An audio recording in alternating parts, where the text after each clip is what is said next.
Então, pessoal, e aí, tranquilo? Como é que vocês estão? A gente tá num cenário diferente hoje, mais conhecido como o quintal da minha casa, mas é porque a gente tá sem luz aqui em casa, então a aula dessa semana, que seria ao vivo, não vai poder funcionar, né? Eu tentei ainda fazer aula, mas aparentemente não tinha como. E o quintal é o único local da minha casa que tem ventilação e tem luz. Então, foi o único local que eu pensei nisso. Então eu vou tentar gravar a aula aqui.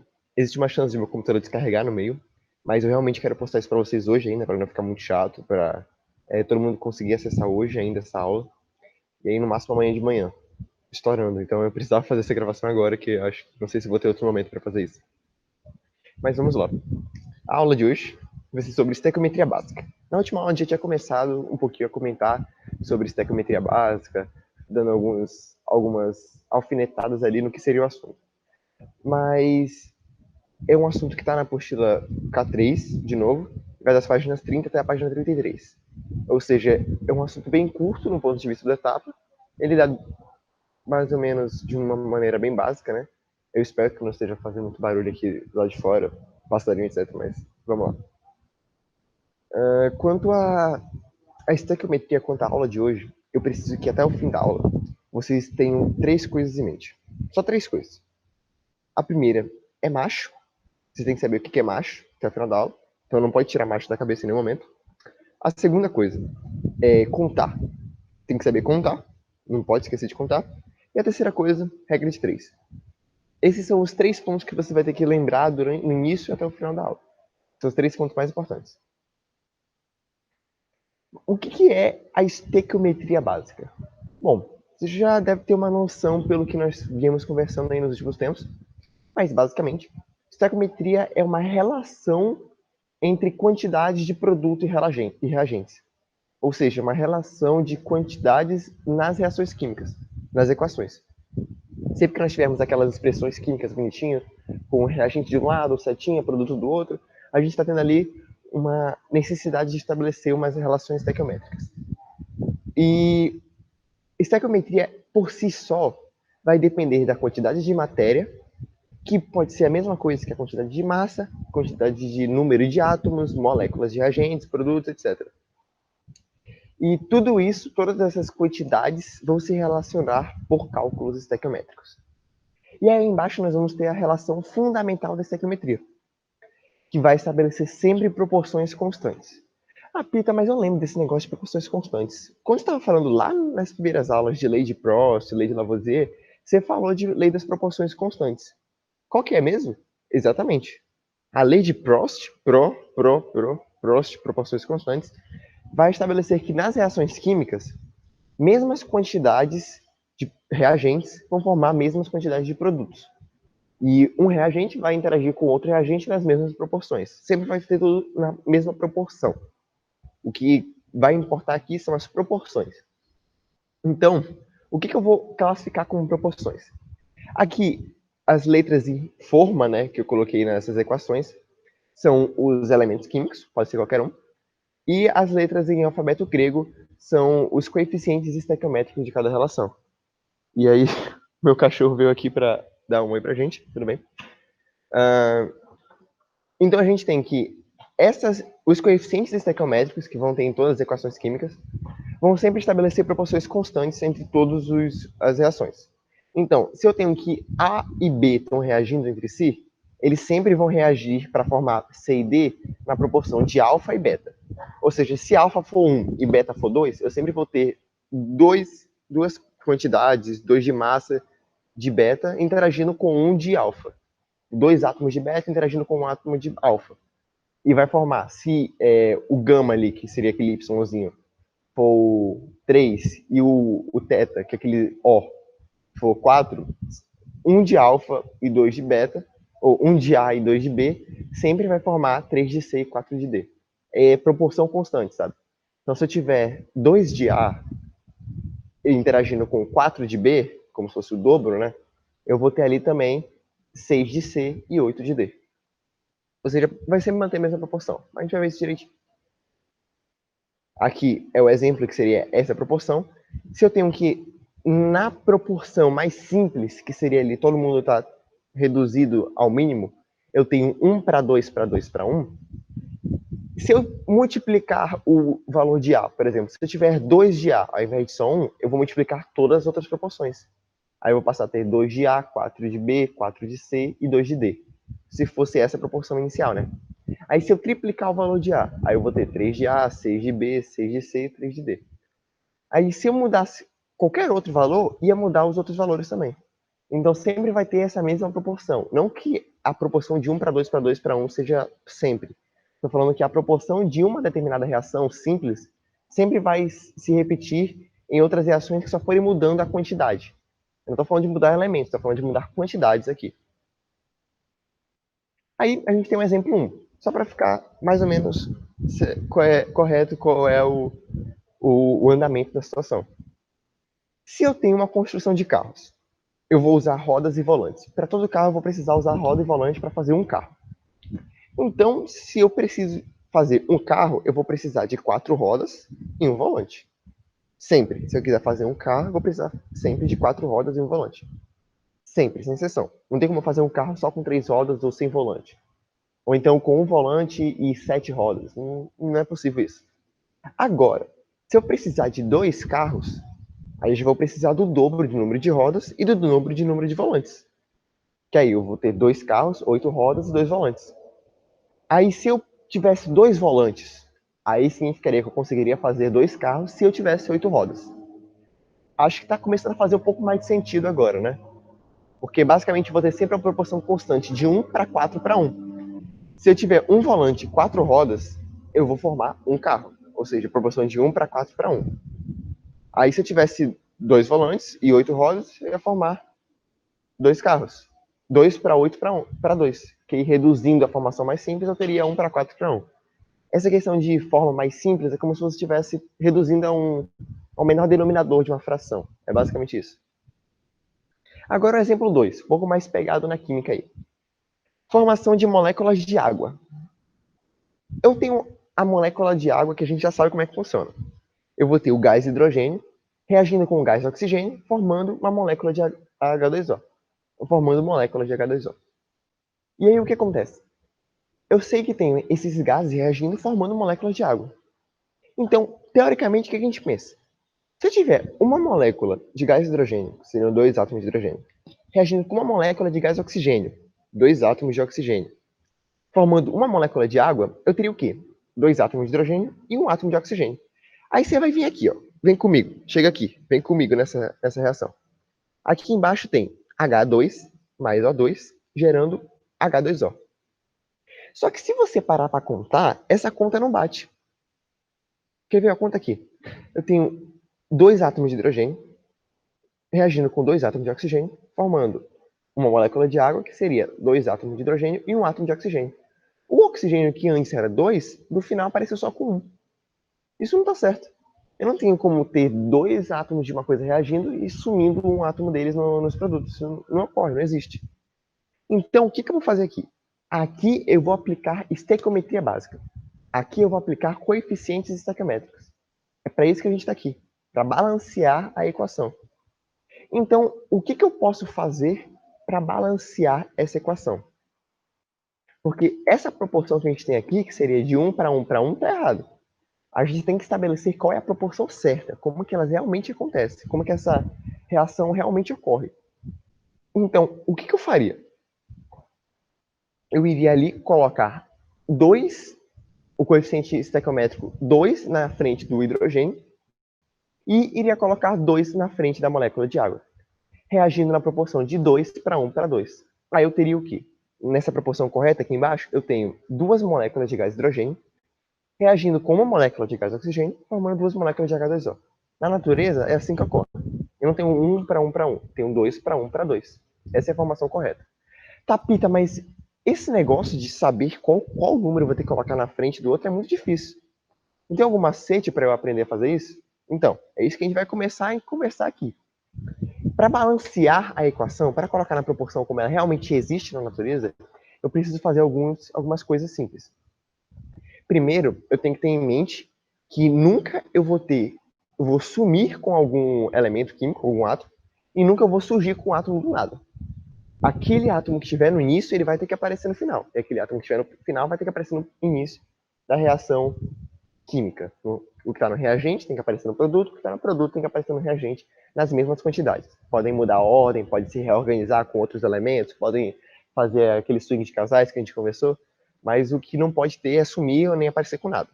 Isso aí, essa questão de não aparecer e não sumir, a gente sabe o que é a lei de Lavoisier, né? Lei de conservação das massas aí, que ele fala que nada se cria, nada se perde, tudo se transforma. Agora a gente tem a lei de Prost, que é aquela que eu conversei, que vai ter a lei das proporções constantes. Os coeficientes estequiométricos sempre vão indicar proporção entre os números de moléculas que fazem parte da equação. Sempre os coeficientes estequiométricos vão indicar aquela proporção constante que vai existir. E lembra agora aquilo que a gente falou no início da aula. Você não pode em nenhum momento tirar macho da cabeça. Por que você não pode tirar o macho da cabeça? Porque é isso que você vai usar para balancear a equação. Pita? Quê? Olha só. Sempre que eu quiser balancear uma equação, eu vou precisar usar macho. O que é macho? Pega seu caderninho aí e já prepara para anotar. M de macho é metal, A de macho é ametal, o C é carbono, o H é hidrogênio e o O é oxigênio. O que querem dizer essas palavras? Eu vou ter que balancear nas equações químicas nessa ordem. Primeiro o metal, depois os ametais, com exceção dos três que vem em seguida, aí o carbono, o hidrogênio e o oxigênio. Se durante o balanceamento eu começar balanceando por esses valores, eu sempre vou chegar a um resultado. Sempre, sem exceção. Eu sempre vou achar uma resposta válida se eu começar balanceando por essa ordem. A não ser que seja uma reação de oxirredução. Você vai conseguir achar a resposta se você usar macho nas reações de oxirredução? Vai. É mais difícil? É. Porque vai ter umas outras complicações que nós vamos ver aí nas próximas semanas. Mas, a princípio, o macho vai funcionar para todos os casos. Só que alguns casos vão ser mais difíceis de você utilizar. Vou precisar de outra coisa além do macho. Basicamente isso. E aí a gente vai entrar em alguns exemplos que, a partir de agora, todas as questões que vocês virem de reação química, você primeiro vai contar para ver se elas estão balanceadas. Primeiro você vai contar se elas estiverem balanceadas. Você vai contar quantos átomos de cada elemento tem nos reagentes e vai ver se eles se repetem nos produtos. Se tiver coeficiente estequiométrico, normalmente é porque já está balanceada. Se não tiver nenhum coeficiente estequiométrico na frente, não tiver nenhum 1, nenhum 2, é porque não está balanceada e você tem que olhar para ver se está o mesmo. Mas existem algumas formas de você interagir nessas estequiometrias. Supondo que as equações já estejam balanceadas, o que você vai fazer? O que as questões vão te pedir? Muitas vezes, você vai ter que trabalhar com cálculos com o número de mols. Calcular o número de mols vai depender muito de uma coisa chamada regra de 3. O etapa odeia que a gente utilize a regra de 3 para explicar isso, mas não tem outro jeito mais fácil. Regra de 3 é aquilo que você vai usar na Química 2 inteira, praticamente. Você vai morrer aprendendo regra de 3 e vai nascer aprendendo regra de 3. Tá. Falei na ordem errada, mas é isso aí. E o cálculo com o número de mols, você vai definir a partir exatamente disso. Regra de 3.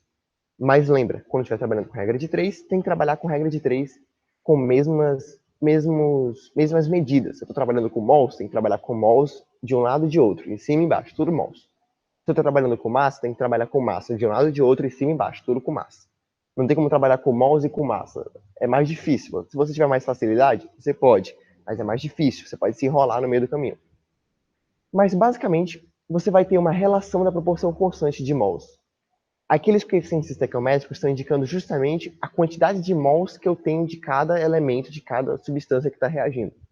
Aqui, nesse caso da água, eu tenho 2 mols de gás hidrogênio reagindo com 1 mol de gás oxigênio, formando 2 mols de água. Basicamente é isso. Essa é a proporção.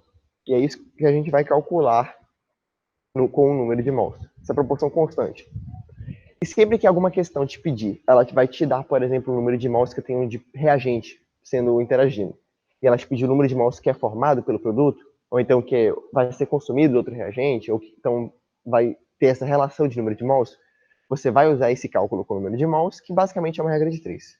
Nada muito complicado. Olha esse exemplo aqui. Esses exemplos todos eu tirei do próprio exemplo da apostila, que é para você, caso não tenha entendido como que o cara da apostila explicou, eu estou repassando aqui. Aí se você não entender como eu expliquei, você vai na apostila de novo. Aí se você não entender nenhum dos dois, você chega comigo que eu tenho que explicar com o plantonista, monitor, alguma coisa assim. Então tudo sob controle. Então eu tenho que, nessa questão da VUNESP, ele fala que a combustão total do etanol etanol é o C2H6O. Nos motores dos veículos produz gás carbônico e água. Determine o número de mols de oxigênio consumidos na combustão completa de 2 mols de álcool. Então, primeira coisa que a gente vai fazer, escrever a reação química. Qual é a reação química? Eu tenho o etanol, que ele vai realizar uma combustão e vai produzir gás carbônico e água. Combustão, nem sempre as questões vão te dizer isso, mas eu sempre tenho um composto interagindo com o oxigênio, formando gás carbônico e água. Ou seja, do lado dos reagentes, eu vou ter sempre o composto que está sofrendo combustão e o oxigênio, o gás oxigênio, e formando o gás carbônico e água. Isso numa combustão perfeita. Nas combustões imperfeitas, você vai formar outras coisas também. Outros compostos carbônicos, tipo carvão, esse tipo de coisa. Mas nas perfeitas eu tenho isso daí. Então a gente vai primeiro escrever a reação química. A reação química é etanol reagindo com gás e oxigênio, formando água e CO2. E aqui é a equação desbalanceada. Mas lembra, o que você vai fazer? Vai usar o macho para balancear essa equação. Qual que é a ordem do macho? Primeiro, metal. Você vai olhar os reagentes e os produtos e ver se tem algum metal. Tem algum metal? Não tem nenhum metal.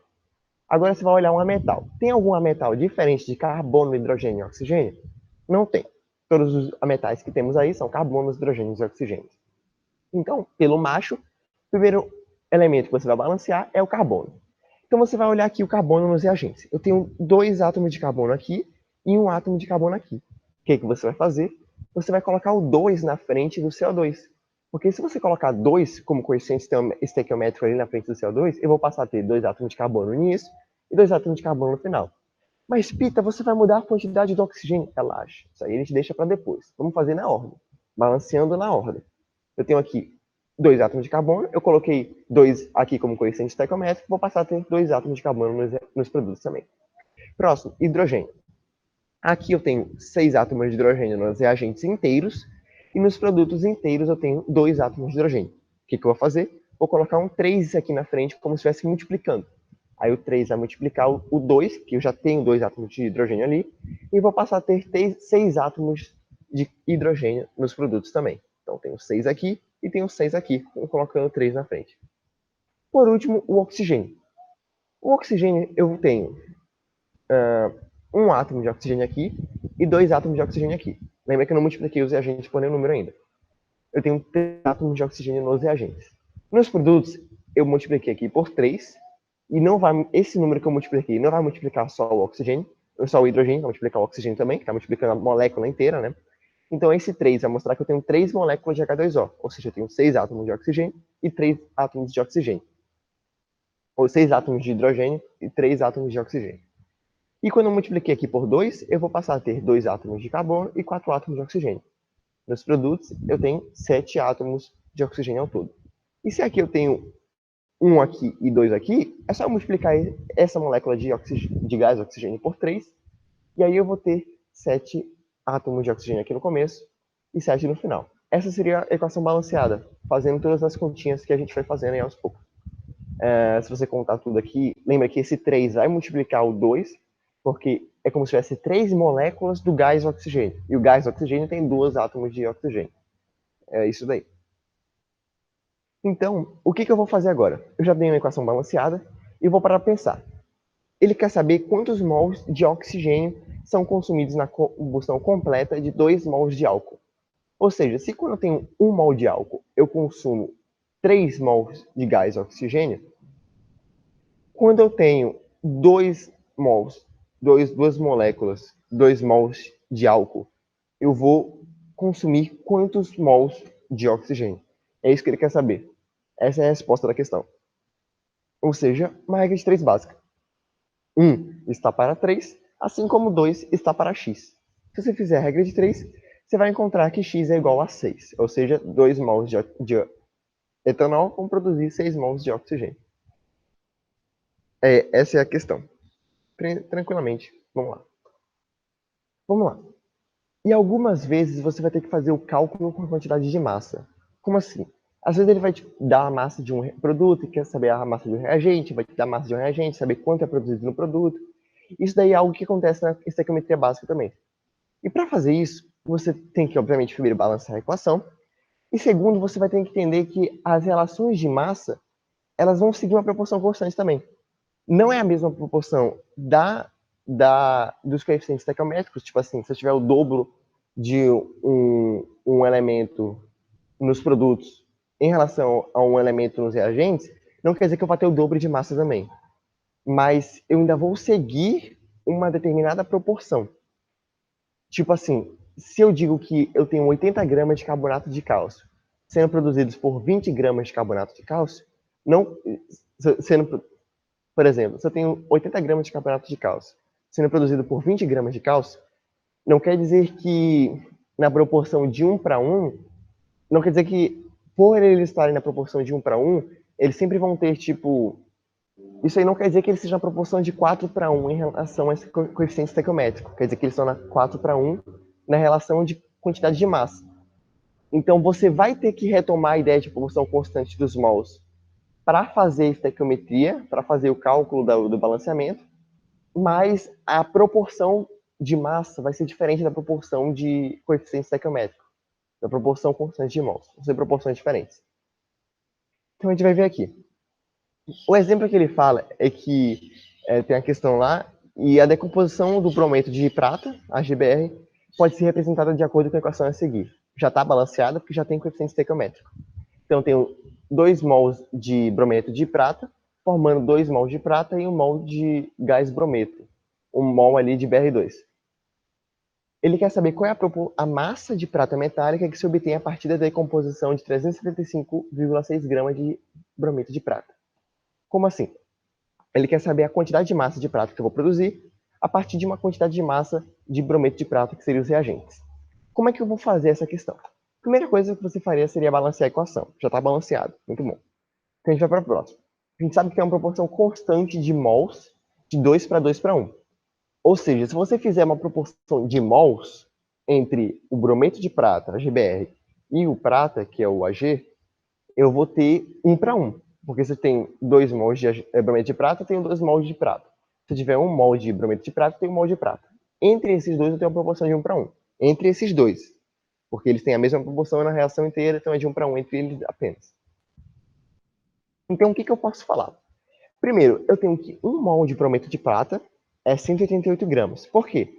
Porque se eu tenho AgBr, a massa do Ag é de 108 e a massa do brometo é de 80, 108 mais 80 tem uma massa do composto inteiro, que é 188 unidades. A massa de 2 mols, por consequência, é de 396 gramas. Pita, U é a mesma coisa que grama? Se eu estiver falando de mols, sim.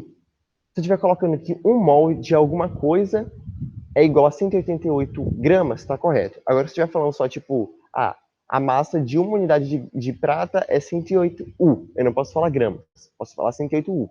Para eu falar gramas, eu tenho que ter 1 mol de alguma coisa.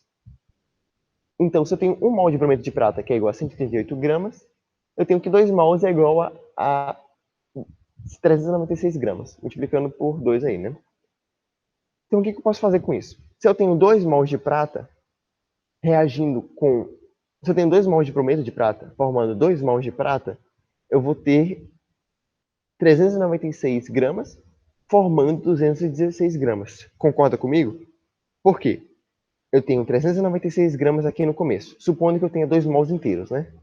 Tenho 396 gramas no começo, formando 216 gramas no final. 2 mols de um e 2 mols de outro, como está aqui no cálculo que a gente fez.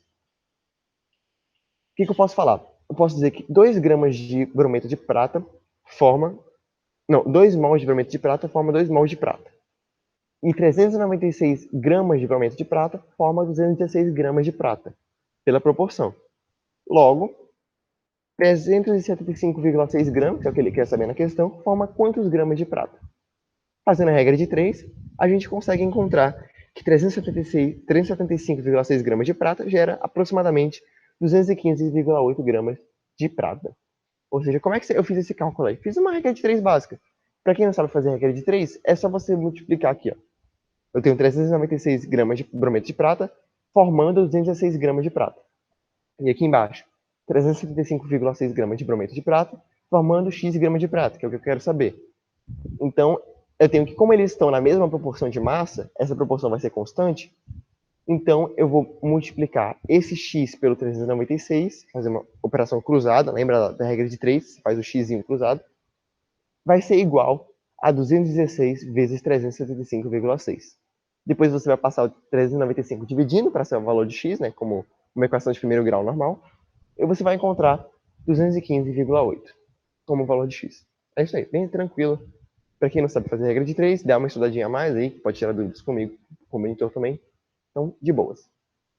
Agora, a última parte da aula, cálculo de volume de gás. Aqui vocês vão encontrar uma equação bem famosa, chamada equação de Clapeyron, que é uma equação aí que representa o estado ideal dos gases. Eu acho que vocês já devem ter visto essa equação com o Ian, lá em estudo de gases, relação de gases.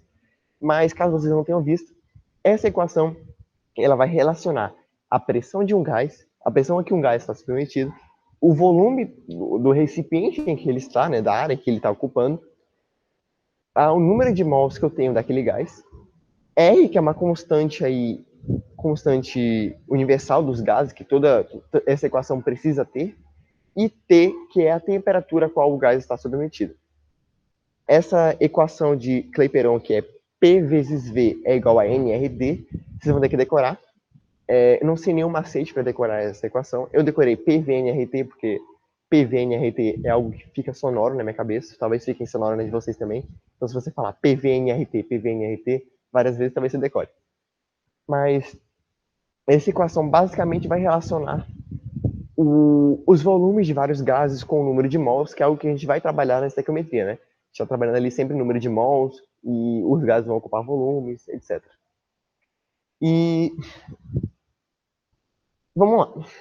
Basicamente, o R, só para vocês saberem, vai ter um valor fixo, sim, que vai ser igual a 0,082 quando eu estiver trabalhando com ATM, litros, mols e Kelvin. Se eu estiver trabalhando com alguma outra unidade que não seja essas quatro, o mol vai ser sempre mol, obviamente, né, trabalhando com o número de mols, mas se estiver trabalhando, por exemplo, com metros cúbicos e pressão, estiver trabalhando com bar ao invés de ATM e temperatura de Celsius ao invés de Kelvin, eu vou ter outros valores. Então, sempre que você tiver outros valores na questão, você vai reduzi-los a ATM, a litros e a kelvins para você conseguir trabalhar e achar que R é igual a 0,082. Se você tiver outras medidas, outras unidades de medidas, você não pode usar esse 0,082. Mas se você tiver outras unidades e não tiver como mudar, a questão normalmente vai te dar o valor. Se você estiver trabalhando com joules, outras coisas assim, a questão vai te dar o valor. Então a gente vê um exemplo quinto e último, que é o hidróxido de lítio sólido é usado em espaçonaves para absorver o dióxido de carbono exalado pelos astronautas. Tal processo ocorre através da formação de carbonato de lítio e água. Ou seja, a primeira coisa que a gente vai fazer é achar a equação balanceada representativa dessa equação. Vamos ler e saber qual é a reação que está acontecendo. Ele fala hidróxido de lítio, ou seja, a gente está falando que o hidróxido de lítio reage com o dióxido de carbono, que está sendo absorvido o dióxido de carbono, e está gerando o carbonato de lítio e água. É isso que está ocorrendo na reação. Então, eu tenho um hidróxido de lítio reagindo com dióxido de carbono, CO2, formando carbonato de lítio e água. É isso que a gente tem na equação, é isso que está acontecendo aí. Agora, essa equação não está balanceada. A gente quer saber como é que vai ficar essa equação balanceada. O que você tem que lembrar desde o começo da aula? Primeiro ponto que você tem que lembrar é macho. Você não pode esquecer de macho em nenhum momento ao longo dessa aula inteira. Nem quando estiver fazendo exercício, hein? Nem nunca na sua vida. Tem que lembrar de macho para o tempo inteiro. Alguns aí podem ter trauma um pouquinho dessa questão, mas relaxe que macho na química dá certo. Macho na química é bom. Na vida real pode ser meio bosta. Mas aí já é outra coisa, né? Não me responsabilizo por esses atos. E vamos lá. Primeira coisa, macho, então, M, metais. Vamos ver. Temos metais aqui? Temos metais. O lítio é um metal. Aí está ali na segunda camada da tabela periódica. Ou segundo período segunda família da tabela periódica. Os metais alcalinos terrosos. Então, a gente sabe que o lítio, ou não, ele está na primeira família da tabela periódica, os metais alcalinos. Então, o lítio, eu tenho um átomo de lítio nos reagentes e 2 átomos de lítio nos produtos. O que eu vou fazer? Vou multiplicar esse onde só tem um para ficar coincidente com onde tem 2. Então, eu vou multiplicar aqui onde tem 1 por 2. Aí eu vou ter 2 átomos de lítio no início e 2 átomos de lítio no final. Pita, mas como é que eu sei qual que eu vou multiplicar? Então, você vai ter que fazer, ver onde tem menos. Se eu tenho menos aqui, se eu tenho menos lítio em relação aos reagentes, eu vou colocar 2 nos reagentes. Se tivesse menos lítio nos produtos, eu colocava 2 nos produtos. Para ficar o mesmo número, né? Vamos lá. Temos metais diferentes de carbono, hidrogênio e oxigênio?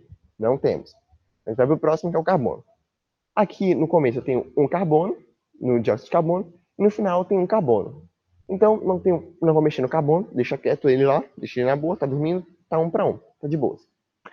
Então, próximo, vamos para o hidrogênio. Eu tenho um hidrogênio aqui no começo e eu tenho 2 hidrogênios aqui no final. Na real, lembra que a gente multiplicou esse hidróxido de lítio por 2, né, para coincidir com lítio. Então, eu tenho 2 hidrogênios no início e 2 hidrogênios no final. Tá batendo tudo certinho. Próximo, oxigênio, último. Eu tenho aqui, lembra que a gente multiplicou por 2 essa molécula. Então, eu tenho 2 oxigênios aqui e 2 aqui. Ou seja, eu tenho 4 oxigênios nos reagentes. Nos produtos, eu tenho 3 aqui e eu tenho 1 aqui. Ou seja, eu tenho 4 também, tudo certo. Para balancear, a única coisa que a gente vai ter que fazer é multiplicar por 2. Na real, galera, aqui o número de mols de água era para ser só 1, tá? Eu coloquei 2 números de mols de água, mas eu acho que eu balancei errado. Eu tava brisando na hora, mas o certo é só 1 mesmo. Ou seja, desconsidera esse 2 que está aqui, finge que é 1, pronto. Mágica. Então, essa equação balanceada, balanceamos a equação, agora a gente vai para a próxima questão. Ele quer saber qual é o volume do gás a 27 graus Celsius e 760 miligramas de mercúrio, que isso aí é uma medida de pressão, que seria absorvida por 480 gramas de hidróxido de lítio. Ou seja, ele quer saber o volume de gás que é formado a partir de 480 gramas de hidróxido de lítio. Primeira coisa que você tem que saber é quantos mols de gás carbônico são formados, são absorvidos, por 480 gramas de hidróxido de lítio. Aqui a gente vai fazer uma relação de massa e mols, uma proporção constante de massa e mols, primeiro. Então a gente vai ter que transformar tudo para saber a quantidade de grama de dióxido de carbono que seria produzido, para depois saber a quantidade de mols que isso corresponde. Então vamos lá, temos a equação balanceada, e a gente sabe que 2 mols de hidróxido de lítio forma 1 mol de gás carbônico. Logo, 2 mols de hidróxido de lítio corresponde a 48 gramas de gás carbônico, ou de hidróxido de lítio, né? Ele fala aqui na questão que o hidróxido de lítio tem 24 gramas por mol. Logo, 2 mols vai ter um total de 48 gramas. Portanto, 480 gramas correspondem a quantos mols? Pensa comigo, se 48 gramas são 2 mols, 480 gramas são quantos mols? Se você fizer a regra de 3 básicas, você vai saber que 480 gramas é o equivalente a 20 mols de hidróxido de lítio. Beleza? Sabemos a quantidade de mols de hidróxido de lítio que temos já. Agora, se eu sei que eu tenho 20 mols de hidróxido de lítio, quantos mols de dióxido de carbono eu vou ter? Se a proporção é de 2 para 1 em quantidade de mols, veja aqui. Aqui a gente colocou proporção de 2 para 1. Logo, a proporção aqui vai ser de 2 para 1 também em quantidade de mols. Então, se eu tenho 20 mols de hidróxido de lítio, eu vou ter quantos mols de dióxido de carbono? Eu vou ter 10 mols de dióxido de carbono. Eu espero que vocês estejam acompanhando aqui. Algo mais complicadinho, né? Vai ficar meio confuso, mas espero que vocês consigam acompanhar. Agora, a gente sabe que eu tenho 10 mols de dióxido de carbono sendo consumidos a partir de 480 gramas de hidróxido de lítio. Então, eu vou aplicar esses 10 mols na formulazinha do PVNRT. N é igual ao número de mols do gás. Logo, eu vou colocar o 10 bem ali no N. Então, o P, que seria a pressão, eu tenho que são 760 miligramas de mercúrio, mais 760 miligramas de mercúrio é o equivalente a 1 atm, a 1 atmosfera, ou seja, eu vou colocar no lugar do P1. O volume é o que a gente quer saber, então a gente vai deixar o Vzinho. O número de mols é igual a 10. A proporção constante ali, a constante que é 0,082 litros por atm por Kelvin em mols, eu tenho ali que é 0,082, mantém. E perceba que ele está trabalhando com Kelvin, só que ele te dá graus Celsius, que você vai ter que fazer, vai ter que transformar graus Celsius para Kelvin. Para quem não lembra, para você transformar de graus Celsius para Kelvin, é só você somar o número de graus Celsius mais 273, que você vai ter o valor de Kelvin. Vai dar 300, 27 mais 273, 300. Aí se você fizer a continha para achar o volume, você vai ter que o volume é igual a 246 litros de oxigênio. Pita, mas como é que eu sei que é litros aqui, não mililitros e não quilolitros? Como é que eu sei isso? Porque na constante, que é 0,082, constante dos gases ideais, constante universal, ele está trabalhando com litros. Então, todas essas medidas da constante vão ter que ser atendidas. Eu tenho que ter litros no volume, tenho que ter a atmosfera na pressão, Kelvin na temperatura, e mol em número de mols. Então, o volume vai ser igual a 246 litros. A aula de hoje foi isso. Eu acho que ela não foi tão longa assim, né? Foi uma aula mediana em questão de tempo. E eu peço perdão por não ter conseguido fazer aula ao vivo hoje. Eu juro para vocês que até agora a minha internet ainda não voltou, a minha luz ainda não voltou. Então, eu estou bem triste com isso. Aqui começou a fazer um pouquinho de calor, está fazendo mais ou menos 36 graus aqui fora, mas pelo menos está ventando, o que é algo raro de acontecer aqui em Manaus. Estou todo suado aqui na cadeira. Mas a aula é isso. Se tiverem qualquer dúvida, podem falar. Façam os exercícios da lista do livro que eu passei, que são exercícios propostos e os testes. São exercícios de médio para difícil ali, os exercícios não são muito fáceis, mas são exercícios que vão ajudar a fixar essa questão. Se vocês tiverem dúvida quanto a balanceamento de equação nesse primeiro quesito, não se preocupem tanto, porque a gente vai retornar, depois vai bater só em balanceamento, vai pegar pesado com relação ao balanceamento, e principalmente depois que nós estudarmos óxido-redução, que vai ser algo mais pesado. Na semana de revisão a gente vai ver balanceamento bastante aí, então fique tranquilo, se balanceamento é mais de boas. Só lembrar de macho. A questão de estequiometria, manter proporções, esse tipo de coisa, vocês vão aprendendo na mão mesmo, tem que suar para fazer isso. Se você vê que errou, faz de novo até conseguir acertar, ou então pede ajuda para um plantonista, para mim, como monitor, para um monitor de boas. E é isso. Obrigado a todos por assistirem até aqui. Eu vejo vocês na semana que vem, espero que ao vivo. E é isso. Uma boa semana para todo mundo e até mais.